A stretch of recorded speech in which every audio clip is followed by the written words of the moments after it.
What's up guys, it's Disco Dave. I'm back with another video. This time I'm going to go over the recent Battle for Azeroth Developer Q&A. So we all know, most of us know, that the Battle for Azeroth beta just released. So Blizzard has taken this time to kind of update the player base on what's going on and what changes they're making and what they're doing, and trying to answer some questions is basically what this was about. And the first thing that they brought up in this was about our global cooldowns. Some might not know exactly what a global cooldown is, so I thought I'd go over it. A global cooldown is the 1.5 seconds after hitting a spell before you're able to hit the same spell again or another spell.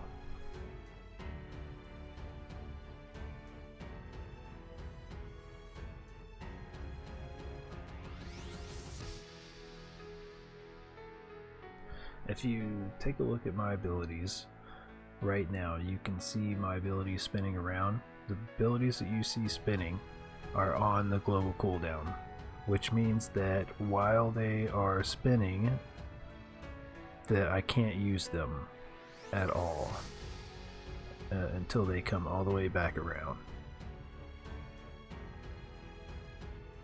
And there are some abilities like Lay on Hands there that's not on the global cooldown. Shield of Vengeance is not on the global cooldown.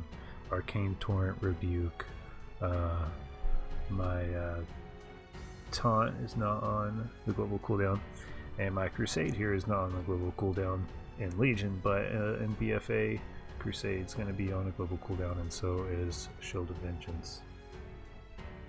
Now the big change they're making in BFA is most classes are going to have all their big damage cooldowns on the global cooldown. There are going to be defensives on the global cooldown that wasn't before.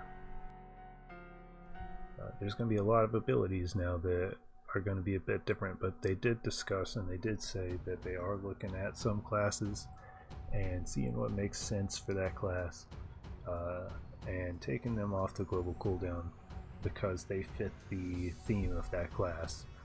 For instance, hunters can still disengage and not trigger the global cooldown. This way they can disengage and still shoot arrows in the air because they're hunters and they should be allowed to do that. Rogues are also able to still shadow step without it going on a global cooldown because they're rogues. So they're looking at other classes and seeing what makes sense for those classes. So just because you haven't seen any changes yet to your global cooldowns doesn't mean that they're not coming, that they're not looking at it, and you could see some changes to them before BFA releases. Okay, the next thing they got into was how are they going to make up for not having artifact weapons anymore. Pretty simple, right? Our artifact weapons were extremely overpowered, and it was kind of a mistake making them that strong, and now going into BFA having to do something that's just as good, but they're going to try to make up for it through the Azeroth armor traits. And basically these traits are going to do certain things that could be something passive, increase your mastery by such and such, or they could affect a certain ability. Say Fireball causes your next Power Blast to do 10% increased damage. These are the kind of traits that you could see on Azeroth armor that could be new traits. The other thing they mentioned though is that you could still see possibly old traits from legendaries from your artifact or relic traits on the new Azeroth armor. And the thing about the new Azeroth armor is if you got 3 pieces of Azeroth armor with one with the same trait on each piece, it could be stronger potentially than the legendary was in Legion. So that could be pretty interesting, seeing how strong the combinations, being able to stack traits throughout your gear, seeing how strong that is. They also did mention that there's going to be a gold based way to change your traits, kind of like back in the day where you used to go to your trainer and you used to pay him whatever it was, 20 gold to change your talents. Unfortunately, I think this means we're not going to be able to do this in raid. I think you would have to either leave to go do this, or either carry different pieces of Azeroth armor with different traits on them with you. This could be something for Mythic Pluses too. You can't leave a Mythic Plus and come back in and finish it, you know. So this could be a problem there. Who knows? We'll just have to see when that goes live. Yeah, and the main thing about the Azeroth traits is they want to make abilities that you wouldn't normally use, or that you would have in one spot in your rotation. And they want to make those abilities viable for you to use, or either fix them so that they are prioritized higher in your rotation. So they want to change the playstyle of your character depending on what traits you pick from the armor. And he did mention that one piece of Azeroth armor should have about the same effect as a 2-piece bonus from previous raids, yet now we're getting 3 pieces of Azeroth armor, so kind of like a 6-piece bonus. But we did also have legendaries. So he got into, so after discussing Azeroth traits, they did get into island expeditions and dungeons. And they just kind of clarified that island expeditions are going to be for artifact power for your necklace, and did specify that it is going to be called artifact power, not Azeroth power. And dungeons are going to be more for gear and not for artifact power. Then they started getting into a couple PvP items, talking about splitting the battlegrounds. Mainly the larger battlegrounds they want to split into their own bracket, so you'll no longer have to choose to queue out of them. They'll just be in their own bracket for people who just want to play those, and if you don't want to have anything to do with them, you don't have to worry about it. But if that's your thing, they did say that they were talking about revamping up the larger battleground, larger scale battlegrounds. I don't know what the timeline might be on that. I don't know what we're gonna, if it's gonna be in BFA.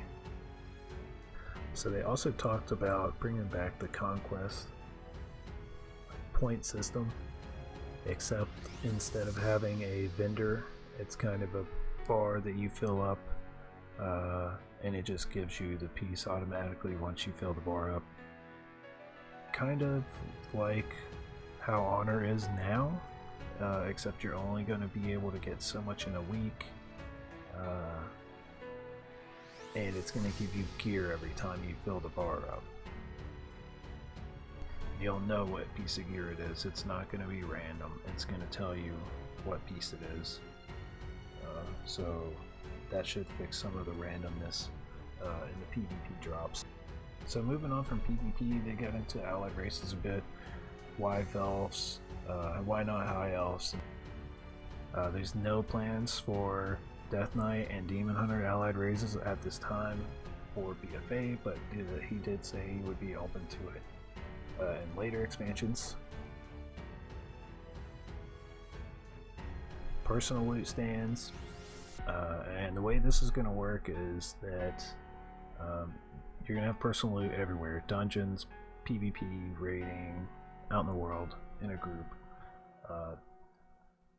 just personal loot now. No longer going to have group or master loot. And how this is going to work is that if you get an item and you already have an item in that slot that is higher item level than the one that just dropped, you'll be able to give your dropped item to somebody else. But if the dropped item is the highest item level that you have ever had in that slot, then you won't be able to trade it. Once you have the item, you don't have to hold on to it. Like if you got a super high item level trinket or something that you just absolutely aren't going to use because you've got your biz one and it's just lower item level, but you want to hold on to it, right? Because you want to make sure that you can trade your away. Well, you don't have to worry about holding on to it. You can just sell it. It's already going to know that you had a higher item level in that slot automatically, so you don't have to keep it in your bags. You don't have to worry about that. And then next time you'll be able to trade it away.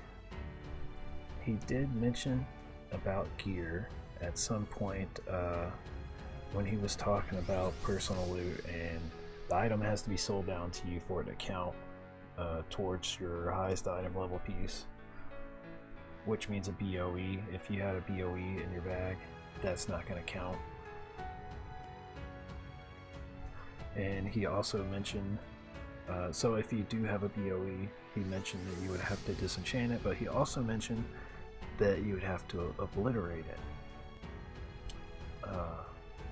which is kind of interesting because we're talking about PFA here, so I'm assuming this means we're going to have some type of obliteration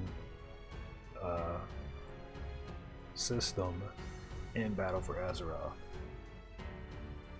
I don't know if that's already out there, or maybe I'm just looking too far into it, but I just thought I would mention that.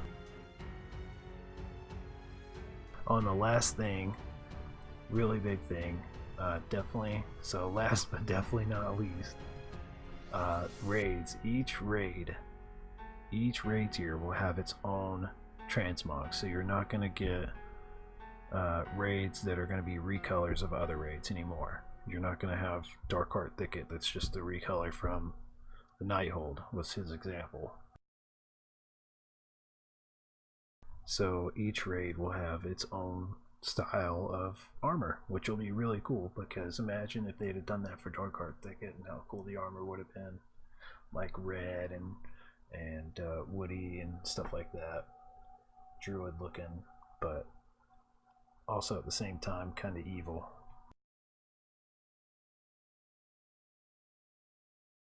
So that's it for today's video, guys.